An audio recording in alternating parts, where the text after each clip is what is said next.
बुद्ध पूर्णिमा महोत्सव के अवसर पर ये विशेष धम्म देशना दे रहे हैं। आज दिनांक 14 मई 2020 ये बुद्ध जयंती का महोत्सव बहुत दिनों तक मनाया जाता है। सुखो बुद्धानं उपादो सुखो सद्धम्म सवनं सुखा संघस्य सामग्री समग्गानं तपो सुखो। विश्व में इस धरती पर तथागत भगवान बुद्ध का उत्पन्न होना बहुत सुखदायक होता है। हमें सद्धम्म की देशना, सद्धम्म सुनने के लिए मिलना, ये भी बड़ा सुखदायक है। सभी ने एक साथ बैठना और विचार विनिमय करना सुखदायक है,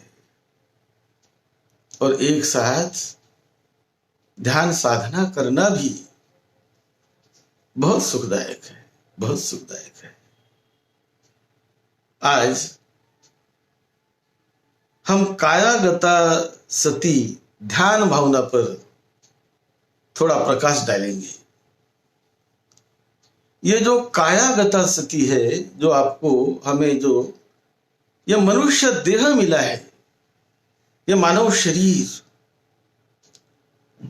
ये बड़ा ही कल्याणकारी है, बड़ा ही मंगलकारी है। ये मानव शरीर मुक्ति का द्वार, अति उच्च ज्ञान की प्राप्ति का द्वार इस शरीर से गुजरता है। बड़ी अद्भुत शक्ति इस मानव शरीर में, आपको मिले हुए इस शरीर में विद्यमान है। जब बुद्ध ने अंगुत्तर निकाय के ग्रंथ में, जो सुत्त पिटक का एक त्रिपिटक में से सुत्त पिटक का एक ग्रंथ है, उसमें पेज नंबर 58 पर कायागता सती के बारे में बुद्ध बड़े विस्तृत ढंग से समझाते हैं। ये कायागता सती बड़ा कल्याण करने वाली होती है। कायागता सती का मतलब अपने शरीर के प्रति हमें जागरूक रहना सीखना है। अपने शरीर के प्रति हमें ज्ञान मिलाना है, हमें जान लेना है इसे, तो बड़ा कल्याण होता है। कैसे जानते हैं उसे?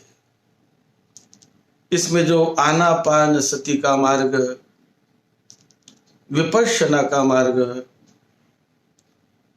और सतीपट्ठान का मार्ग, ये सभी शरीर से ही गुजरते हैं,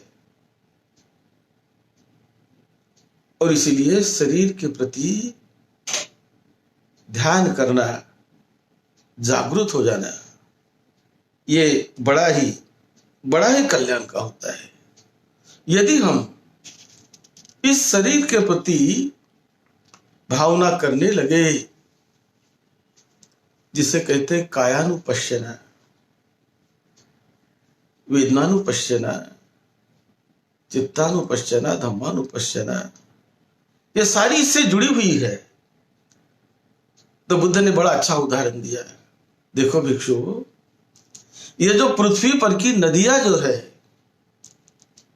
ये सारी बड़ी बड़ी नदियां पर्वत से आकर पृथ्वी से बहते हुए जाती है, और यह सारी नदियां जाकर समुद्र में मिल जाती है। यह समुद्र महान है, समुद्र विशाल है, वो सारे नदियों को समा लेता है, वो महान है, विशाल है। इसी तरह जीवन के सारे धम्मा, सभी कुशल चीज ये काया में समाई हुई होती है।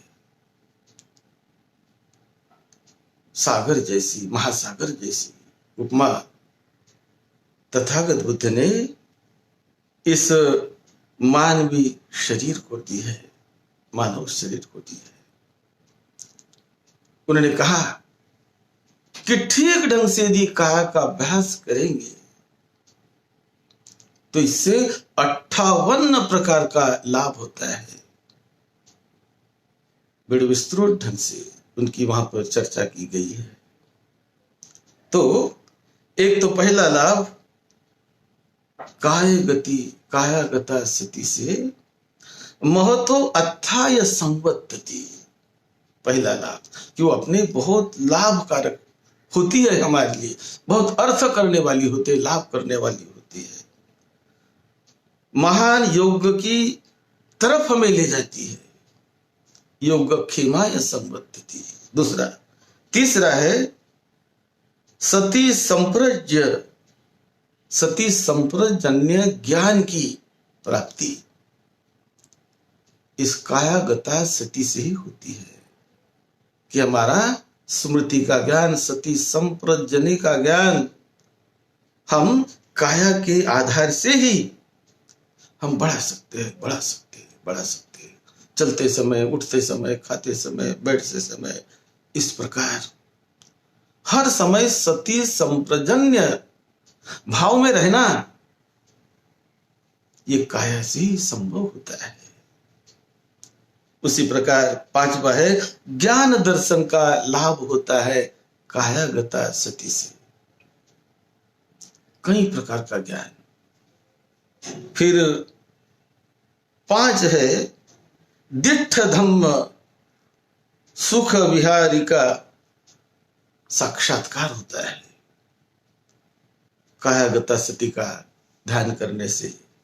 नंबर 6 विद्या विमुक्ति की प्राप्ति होती है, यानी विद्या की भी प्राप्ति और विमुक्ति ज्ञान की भी प्राप्ति ये होती है कायागता स्थिति के अभ्यास से। फिर 7 में कहते हैं अनेक फलों की प्राप्ति होती है, अनेक सुख देने वाले, आनंद देने वाले फल इस कायागता स्थिति से मिलने लगते हैं। 7वां 8वां काया भी पश्चवती, यानी काया का अभ्यास करने से यह शरीर बड़ा हल्का फुल्का होने लगता है, बहुत लाइट उसको अनुभव करने लगते हैं, ये भी लाभ है। 9वां लाभ चित्त भी प्रसन्नता का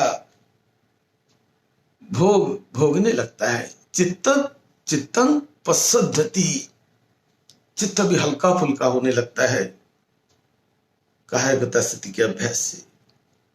फिर नंबर 10 चित्त के विचारों का जो उपशमन होने लगता है, यानी बहुत सारे विचारों के कोहूर, बहुत विचारों के गुत्थे और बहुत समूह विचारों के जो मन में आकर बड़ा बेचैन करते हैं, अशांत करते हैं, दुखी करते हैं, तो जब हम कायागता स्थिति का अभ्यास करने लगते हैं तो विचारों का उपशमन होने लगता है।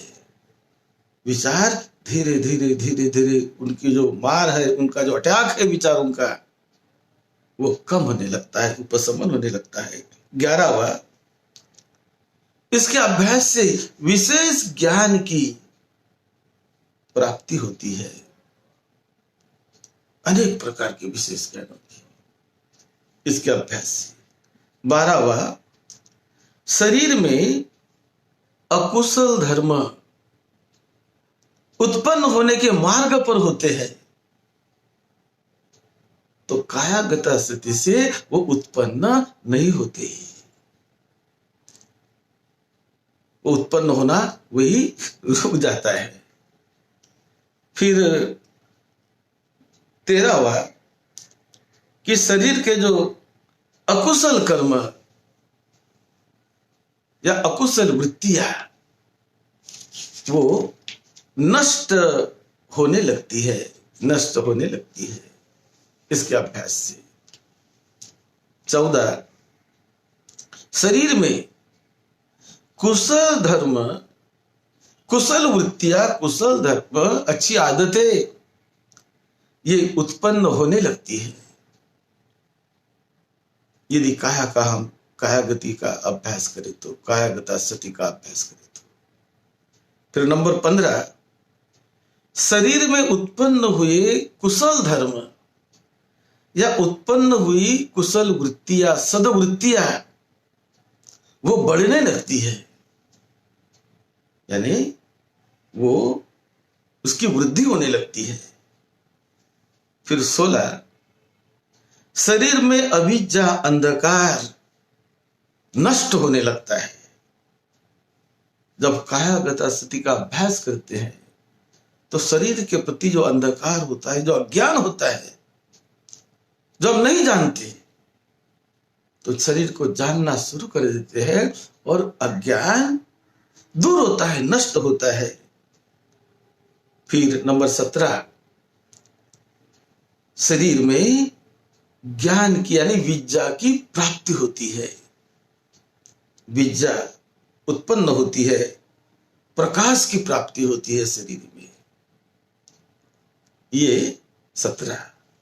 नंबर 18 शरीर में आंतरिक प्रज्ञा की उत्पत्ति होती है और प्रज्ञा निर्माण होने लगती है। शरीर के भीतर ही भीतर प्रज्ञा, चित्त की प्रज्ञा वो निर्माण होने लगती है कायागता सति के अभ्यास से। फिर नंबर 18 निब्बान अवस्था का बोध होने लगता है, निब्बान का साक्षात्कार, सांदृष्टिक निब्बान जिसे बोलते हैं, उसका साक्षात्कार कायागता सति के अभ्यास से होने लगता है। फिर नंबर 20 शरीर में विद्यमान अनेक धातुओं का बोध होने लगता है।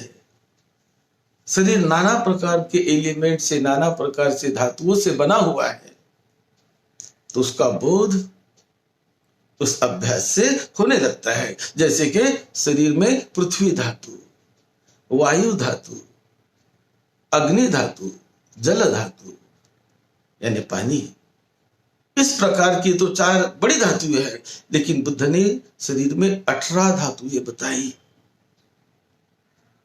तो उनका भी बोध होने लगता है कायागता सति के अभ्यास से। 21 कायागता सति के अभ्यास से श्रोतापत्ति मार्ग का अनुभव होने लगता है, वो मार्ग पर चलने लगता है। फिर 22 श्रोतापत्ति ज्ञान की फल प्राप्ति होने लगती है, यह है 22। 23 सकृदागामी मार्ग का अनुभव होने लगता है कायागति के अभ्यास से। और 24 सकृदागामी फल प्राप्ति होने लगती है। पहला तो मार्ग और दूसरा उसकी फल प्राप्ति, ये दोनों अलग अलग है, तो उसकी फल प्राप्ति होने लगती है कायागति के अभ्यास से। नंबर 25 अनागामी अवस्था का मार्ग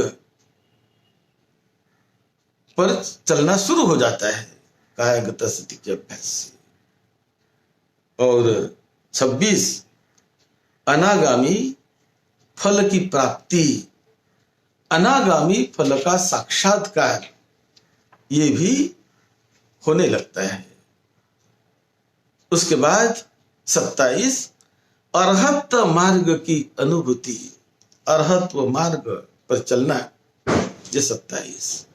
और 28 अरहत फल की प्राप्ति का साक्षात्कार, यानी अरहत बन गया तो उसका साक्षात्कार उसका उसे होने लगता है कि मैं अरहत हो गया हूं। ये शरीर के उस कायानुपश्यना के अभ्यास करने से उसका उसे समझ में आने लगता है। फिर 29 प्रज्ञा की प्राप्ति होती है कायागति के अभ्यास से। 30 नंबर प्रज्ञा विशुद्धि का ज्ञान होने लगता है, प्रज्ञा और प्रज्ञा विशुद्धि का ज्ञान। 31 महाप्रज्ञा, उसकी भी प्राप्ति होती है।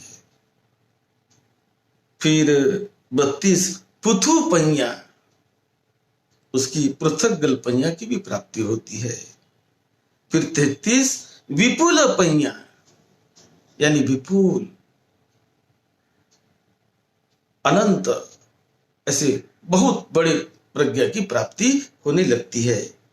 फिर 34 गंभीर पहिया, गंभीर प्रज्ञा का भी ज्ञान उत्पन्न होता है उस अभ्यास से।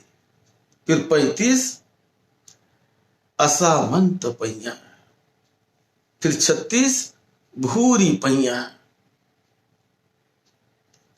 37 पहिया बाहुल्य, इसका भी ज्ञान, कई प्रकार की प्रज्ञा के ज्ञान होने लगता है, पहिया बाहुल्य कहते हैं उसे। फिर 38 सीघ पहिया, यानी सीघ पहिया, वो भी जल्दी पहिया उत्पन्न हो जाती है। फिर लहू पहिया, 39 लहू पहिया। 40 है हास पहिया, उसकी उत्पत्ति होने लगती है। 41 है जवन पहिया, उसकी उत्पत्ति होने लगती है। फिर 42 है तिख पहिया, उसकी उत्पत्ति होने लगती है। 43 निवेधिक पहिया, वो 23 नंबर पर उसकी भी प्राप्ति होती है। फिर 44 पहिया पटिलाभाय संवत्ति, वो भी प्राप्ति होती है। 45 पहिया विशुद्धिया, प्रज्ञा का ज्ञान वो बढ़ने लगता है। 46 पहिया विपुल्लाय। 47 महापहिया। और 47 महापहिया। 48 पुथु पहिया। और 49 विपुल पहिया। 50 गंभीर पहिया। 51 असामंत पहिया। 52 भूरी पहिया। और 53 पहिया बाहुल्य होता है।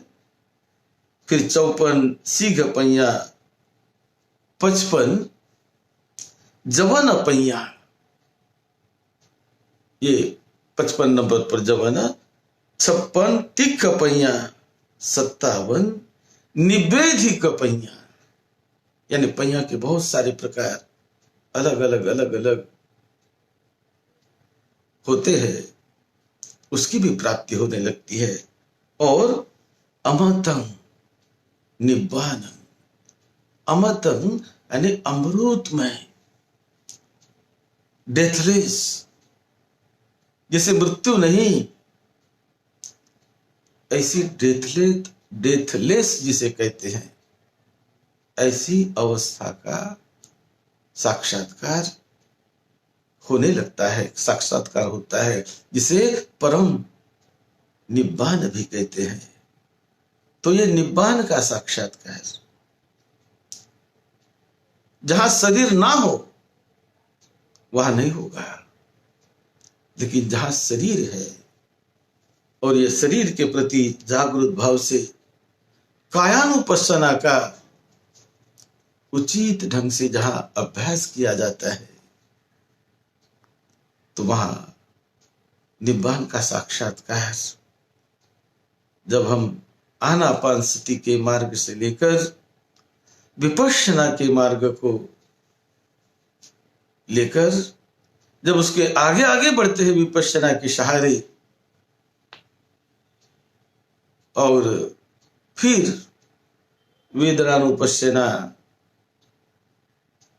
चित्तानुपश्यना, धम्मानुपश्यना, उसको आगे बढ़ाते बढ़ाते बढ़ाते बढ़ाते जैसे चित्त आगे आगे आगे आगे बढ़ने लगता है, वैसे वैसे अनगिनत सुख शांति के झरने, सुख शांति की अनुभूति इस शरीर से ही साधक को, अभ्यास करने वाले व्यक्ति को यह होने लगती है। इसलिए तथागत बुद्ध ने इस विशेष ऐसे सूत्र की देशरा इस अंगुत्तर निकाय के ग्रंथ में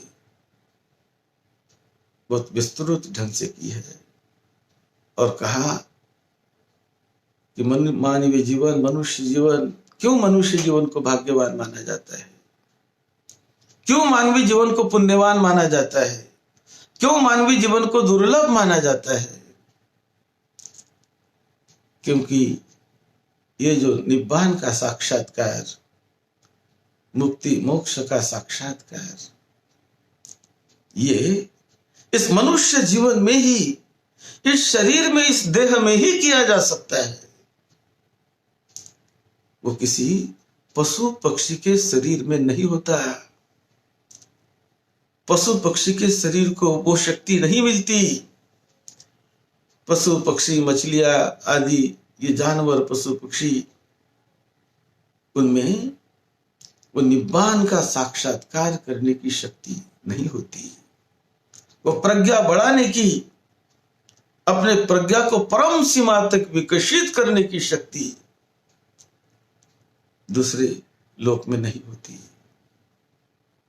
ये मनुष्य लोक में ही संभव है।